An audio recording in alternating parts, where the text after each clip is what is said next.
Halo teman-teman semua, balik lagi bersama di channel kesayangan kita. Gimana kabar kalian? Semoga baik-baik aja ya. Tapi siap-siap, karena kali ini mau ajak kalian ke Jepang. Bukan buat liburan atau nyobain kuliner yang enak-enak. Kali ini kita bakal menelusuri sisi lain Jepang. Sisi yang mungkin gak banyak orang tahu. Sisi yang bikin bulu kuduk berdiri dan bikin kita mikir dua kali sebelum melangkah ke tempat-tempat sepi. Jadi, cerita ini datang dari seorang teman lama aku yang sekarang udah lama banget tinggal di Jepang. Sebut aja namanya Rio. Rio ini, kalau aku kenal, orangnya lumayan rasional. Gak gampang percaya hal-hal mistis, bahkan cenderung sedikit skeptis. Dia ini tipe orang yang kalau denger cerita hantu, paling cuma nyengir terus bilang, paling cuma halusinasi, atau setidaknya dulu dia mikir gitu. Keberaniannya itu yang kadang bikin dia jadi objek iseng temen-temennya buat nakut-nakutin. Tapi setelah kejadian ini, aku jamin dia nggak akan pernah berani bilang gitu lagi. Waktu itu, sekitar beberapa tahun yang lalu, Rio dan beberapa teman kerjanya lagi ada proyek di luar kota. Proyeknya lumayan mendesak, jadi mereka harus lembur sampai larut malam. Lokasi proyeknya itu lumayan jauh dari pusat kota, agak terpencil, di daerah yang udaranya dingin dan lingkungannya masih banyak hutan-hutan lebat. Nah, karena udah kemalaman banget, waktu itu udah lewat tengah malam, pilihan transportasi mereka terbatas banget. Bus terakhir udah lewat, taksi juga susah dicari di daerah situ. Akhirnya, satu-satunya cara buat pulang adalah naik kereta terakhir dari sebuah stasiun yang udah jarang banget dipakai, bahkan nyaris terlupakan. Katanya sih stasiun ini namanya Stasiun Aokigahara. Nama ini fiktif ya, biar nggak salah paham. Tapi uniknya, penduduk lokal di sekitar sana itu nggak pernah nyebut stasiun ini dengan nama resminya. Mereka lebih sering nyebutnya Stasiun Senyap. Awalnya Rio sama temen-temennya nggak terlalu ambil pusing sama nama itu. Mungkin karena sepi aja, pikir mereka. Tapi setelah mereka ngalamin sendiri, mereka baru paham kenapa stasiun itu disebut Senyap. Ketika mereka sampai di stasiun itu, suasana langsung beda banget dari stasiun-stasiun biasa. Udara dingin langsung menusuk sampai ke tulang. Bangunan stasiunnya udah tua banget. Catnya udah ngelupas di sana-sini dan beberapa bagian atapnya kelihatan bolong. Debu tebal menyelimuti setiap sudut, nunjukin kalau stasiun ini emang udah lama nggak terawat. Lampu-lampu di peron juga redup banget, kadang kedap-kedip. Bikin suasana makin remang-remang dan nambah kesan angker. Rio sempat ngeluarin handphone buat nyalain senter karena pandangan jadi terbatas banget di sana. Yang paling aneh, selain dari suasananya yang remang-remang dan dingin, stasiun itu bener-bener sepi banget. Gak ada suara percakapan orang, gak ada suara pengumuman kereta, bahkan suara jangkrik pun kayaknya gak berani muncul di sana. Angin aja kayak ogah lewat, jadi udaranya kerasa stagnan, berat. Dan anehnya, ada bau apak yang samar-samar tercium, kayak bau lumut atau sesuatu yang lembab dan udah lama nggak tersentuh cahaya matahari. Mereka cuma berempat di peron yang panjang itu, Rio dan 3 teman kerjanya, Akari, Kenji, sama Hiro. Suara langkah kaki mereka berempat aja udah kerasa kayak gema di keheningan itu. Pas mereka lagi nunggu kereta, Akari yang emang sedikit penakut tapi juga suka cerita-cerita mistis, tiba-tiba nyeletuk. Dia bisikin ke Rio dan teman-teman yang lain. Kalian tahu nggak? Kata orang-orang di sini, kalau malam di stasiun ini, kadang suka muncul wanita pakai kimono merah. Raut wajah Akari waktu itu udah pucet banget. Matanya melirik ke sana-sini, seolah takut ada yang dengar atau muncul tiba-tiba. Rio sama teman-temannya yang lain awalnya cuma ketawa aja, ngira Akari cuma nakut-nakutin biar suasana nggak terlalu tegang.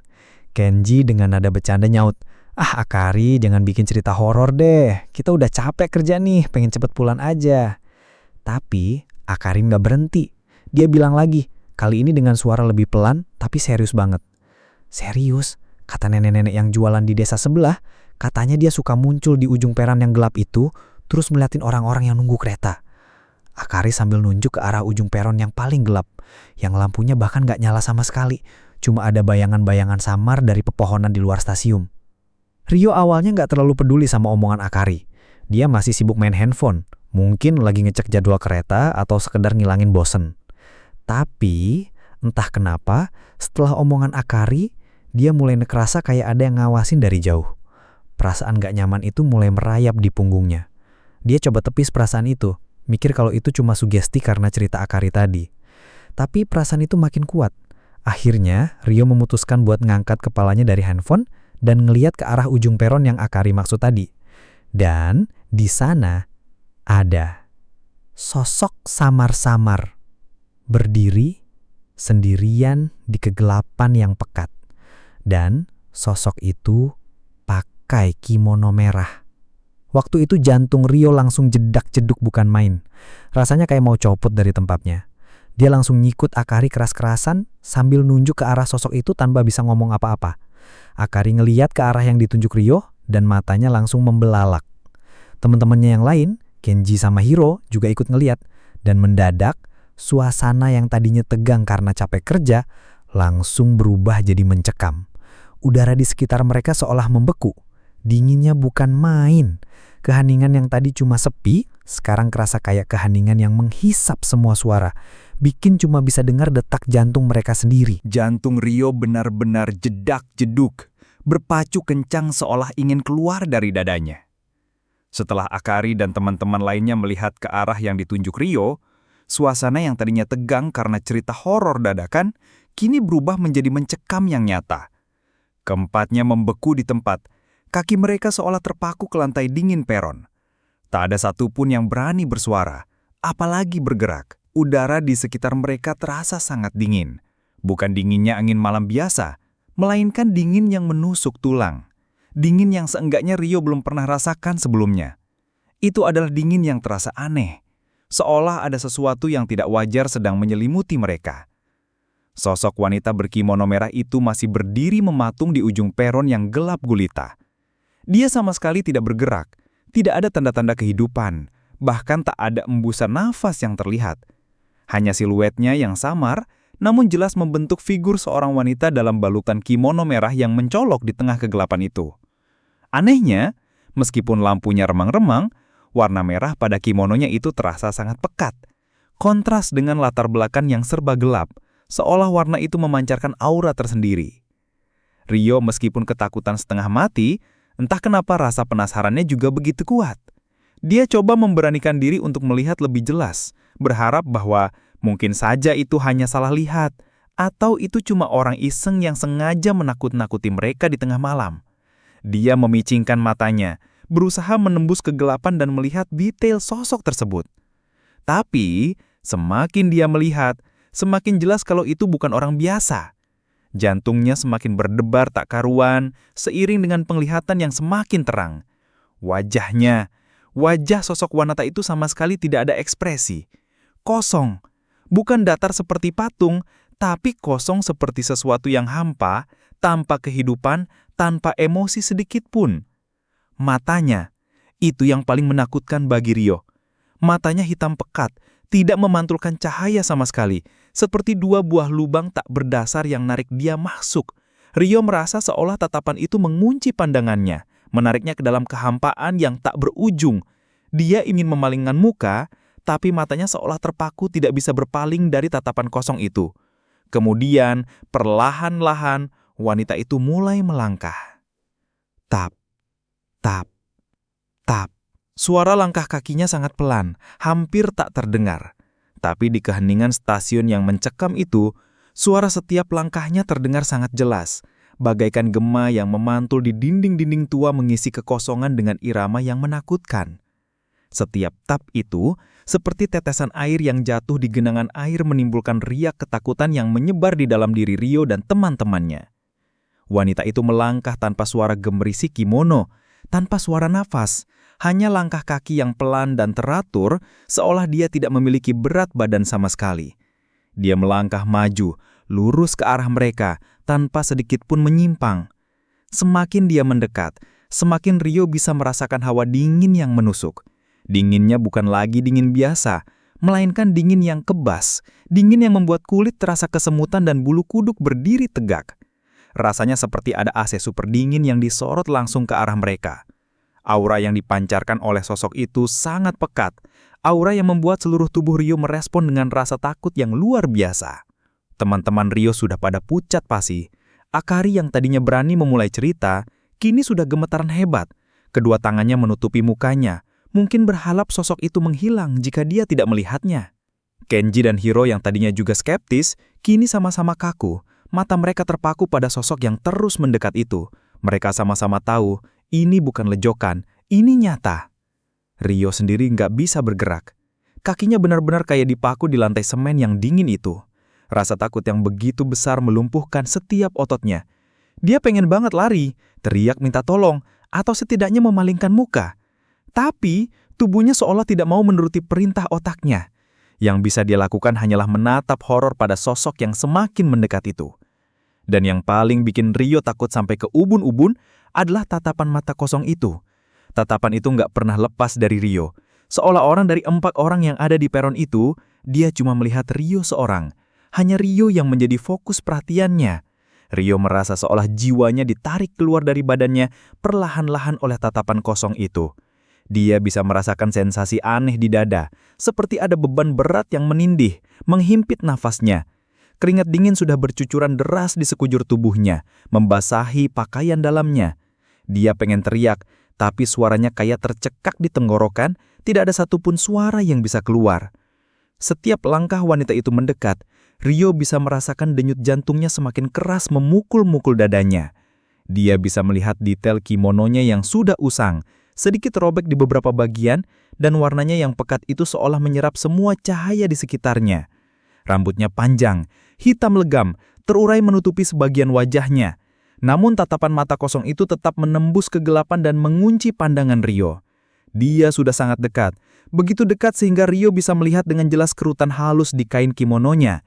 Dan lebih dari itu, dia bisa merasakan hawa dingin yang berasal langsung dari sosok itu menusuk langsung ke jiwanya.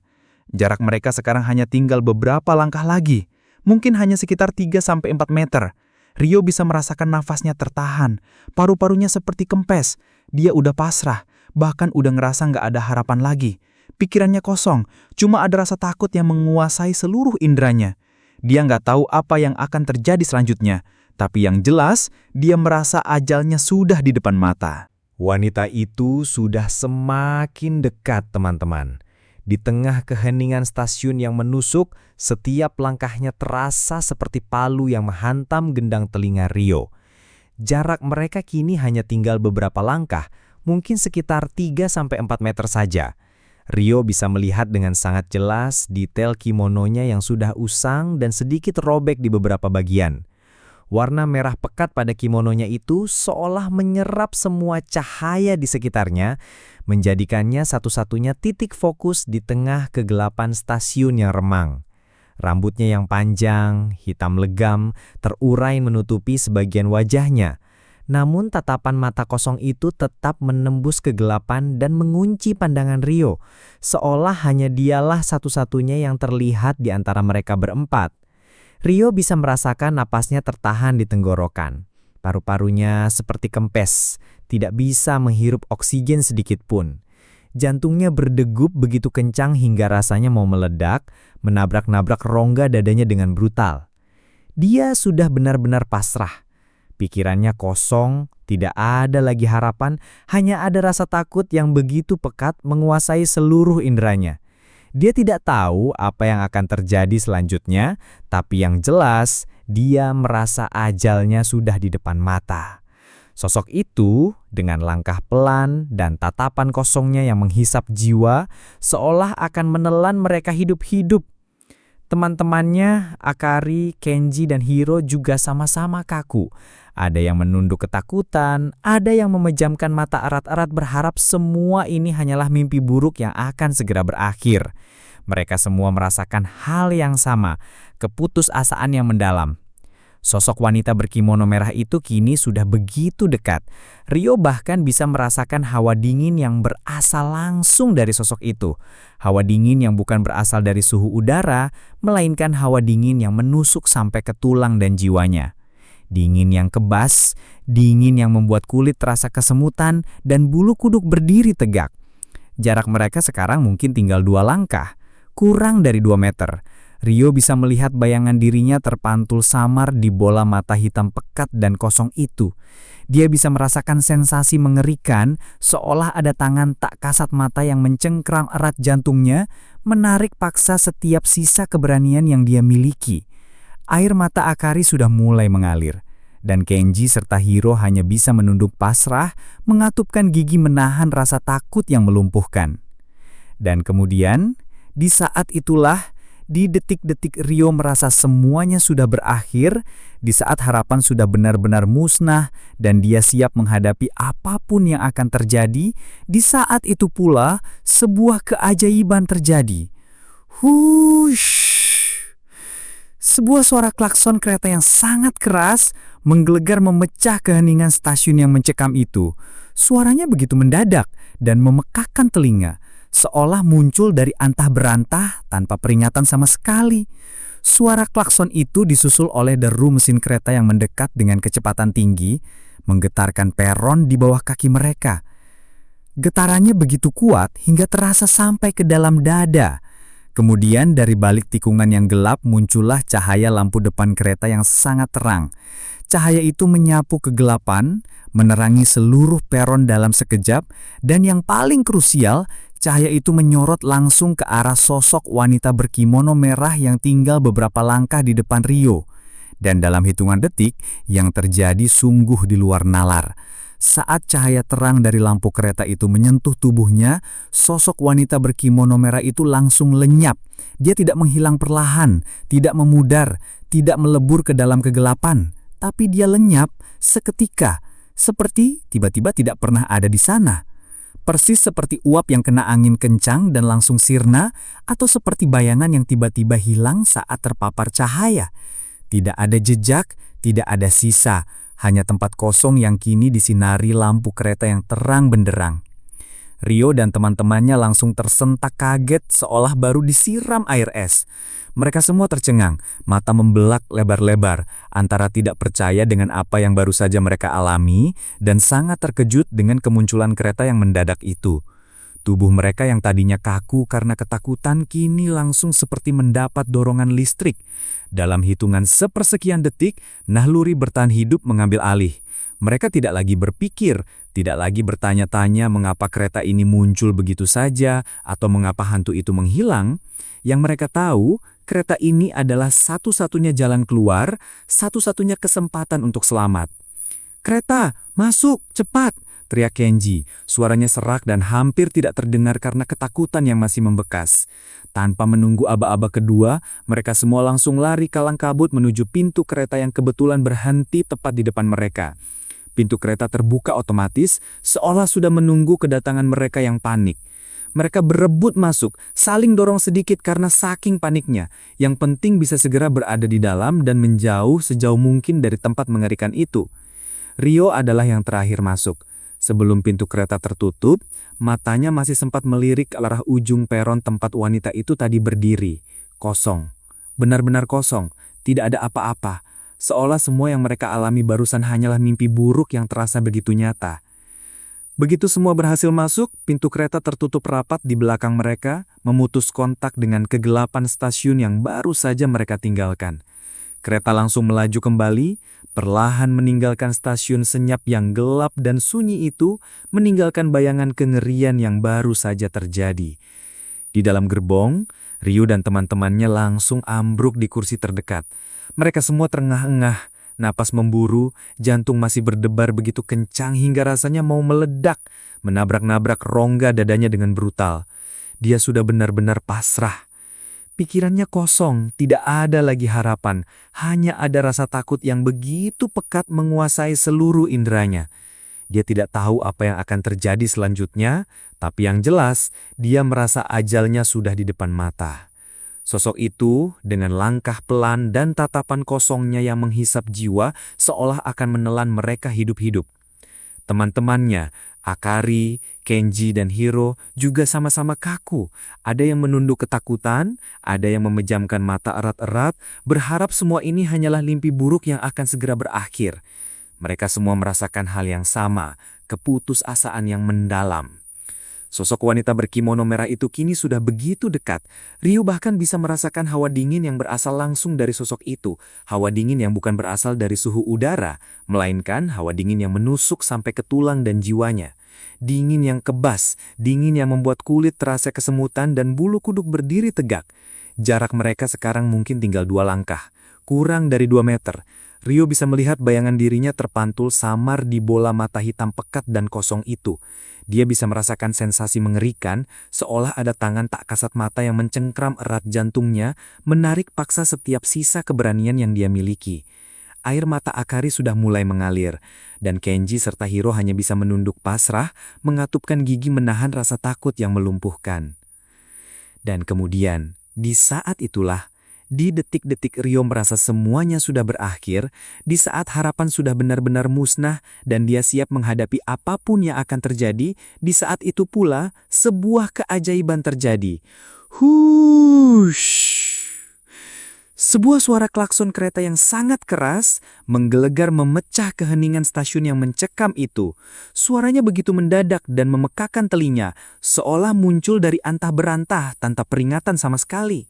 Suara klakson itu disusul oleh deru mesin kereta yang mendekat dengan kecepatan tinggi, menggetarkan peron di bawah kaki mereka. Getarannya begitu kuat hingga terasa sampai ke dalam dada. Kemudian dari balik tikungan yang gelap muncullah cahaya lampu depan kereta yang sangat terang. Cahaya itu menyapu kegelapan, menerangi seluruh peron dalam sekejap, dan yang paling krusial, cahaya itu menyorot langsung ke arah sosok wanita berkimono merah yang tinggal beberapa langkah di depan Ryo. Dan dalam hitungan detik, yang terjadi sungguh di luar nalar. Saat cahaya terang dari lampu kereta itu menyentuh tubuhnya, sosok wanita berkimono merah itu langsung lenyap. Dia tidak menghilang perlahan, tidak memudar, tidak melebur ke dalam kegelapan. Tapi dia lenyap, seketika, seperti tiba-tiba tidak pernah ada di sana.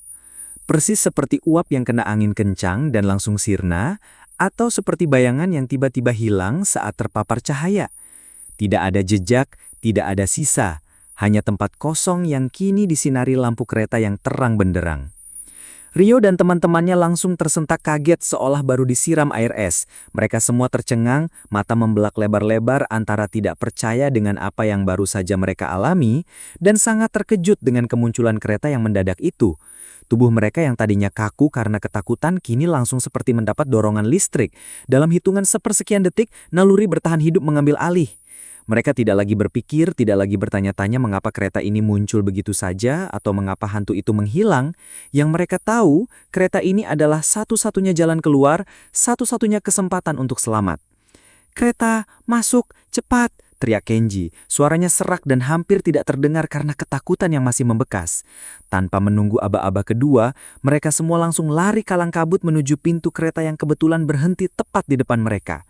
Pintu kereta terbuka otomatis, seolah sudah menunggu kedatangan mereka yang panik. Mereka berebut masuk, saling dorong sedikit karena saking paniknya. Yang penting bisa segera berada di dalam dan menjauh sejauh mungkin dari tempat mengerikan itu. Ryo adalah yang terakhir masuk. Sebelum pintu kereta tertutup, matanya masih sempat melirik ke arah ujung peron tempat wanita itu tadi berdiri. Kosong, benar-benar kosong, tidak ada apa-apa. Seolah Terima kasih banyak ya sudah setia mendengarkan sampai akhir. Jangan khawatir, meskipun ceritanya bikin bulu kuduk berdiri, aku akan selalu berusaha menyajikan konten horor yang seru dan berkualitas buat kalian. Jadi, jangan lupa, kalau kalian suka dengan cerita ini, klik tombol like, tinggalkan komentar di bawah pengalaman horor kalian sendiri, dan yang paling penting, subscribe channel ini biar gak ketinggalan cerita-cerita menyeramkan berikutnya. Nyalakan juga lonceng notifikasinya ya.